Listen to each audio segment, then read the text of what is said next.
এক বনে টোনা আর টুনি নামের দুটি পাখি থাকত। ওরা গাছে বাসা বানিয়ে সুখে শান্তিতে দিন কাটাইত।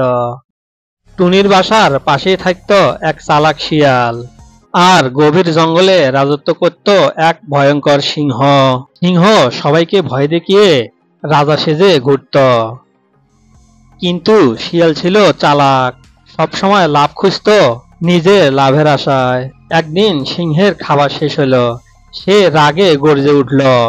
আজ কাউকে খাবার না পেলে বনে আগুন লাগিয়ে দেব। রাজার গর্জনে শিয়াল ভাবল, আমি যদি তাকে একটা পাখি ধরিয়ে দেই তাহলে আমি রক্ষা পাবো।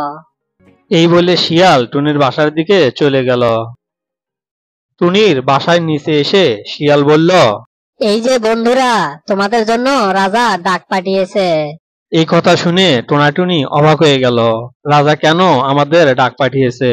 শিয়াল আবার মিষ্টি গলায় বলল, তোমাদের গান শুনে রাজা মশাই খুশি হয়েছে, তাই তোমাদেরকে পুরস্কৃত করবে।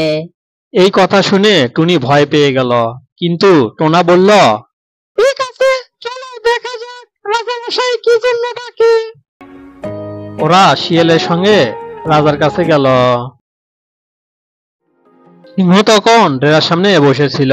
টোনা আর টুনি কাছে যেতেই সিংহ গর্জে উঠল। টুনি ভয়েতে কাঁদতে লাগলো। টোনা কিছুটা বুঝতে পারলো চালাকি। টোনা চালাকি করে রাজামশাইকে বলল, রাজামশাই, আমাদের গান শুনলে আপনি খুশি হয়ে যাবেন। ঠিক আছে, গাও তাহলে, শুনি তোমার গান। টোনা আর টুনি গান শুরু করলো এবং গানের মধ্যে দুজনে চালাকি করলো। শিয়াল ওদের চালাকি টের পেয়ে গেল এবং মনে মনে ভাবলো, এরা তো রাজাকে ফাঁসাচ্ছে। গানের শেষে টোনাটুনি রাজামশাইকে বলল, রাজামশাই একটু চোখ বন্ধ করুন, ম্যাজিক দেখাবো। সিংহ তখন বোকার মতো চোখ বন্ধ করলো। অমনি টোনাটুনি উড়ে গিয়ে গাছের মগডালে বসলো। সিংহ চোখ খুলে দেখে টোনাটুনি উধাও। সে রাগে শিয়ালের দিকে তাকালো, বলে, তুই আমাকে বারবারে বোকা বানাস, আজকে তোর একদিনকে আমার যে কয়দিন লাগে। এই বলে সিংহ শিয়ালকে ধাওয়া করে। শিয়ালও দেয় দৌড় জঙ্গলের মধ্যে, পিছে পিছে সিংহ দিল দৌড়। পরের দিন টোনা টুনিকে বলে, দেখলে তো টুনি, সততা আর বুদ্ধি আসল শক্তি। টুনিও হেসে বলল, তুমি ঠিক বলেছো টোনা, ভয় নয়, বুদ্ধি দিয়ে। বন্ধুরা, গল্পটি কেমন লেগেছে? এরকম মজার মজার গল্প পেতে আমাদের চ্যানেলের সঙ্গেই থাকো।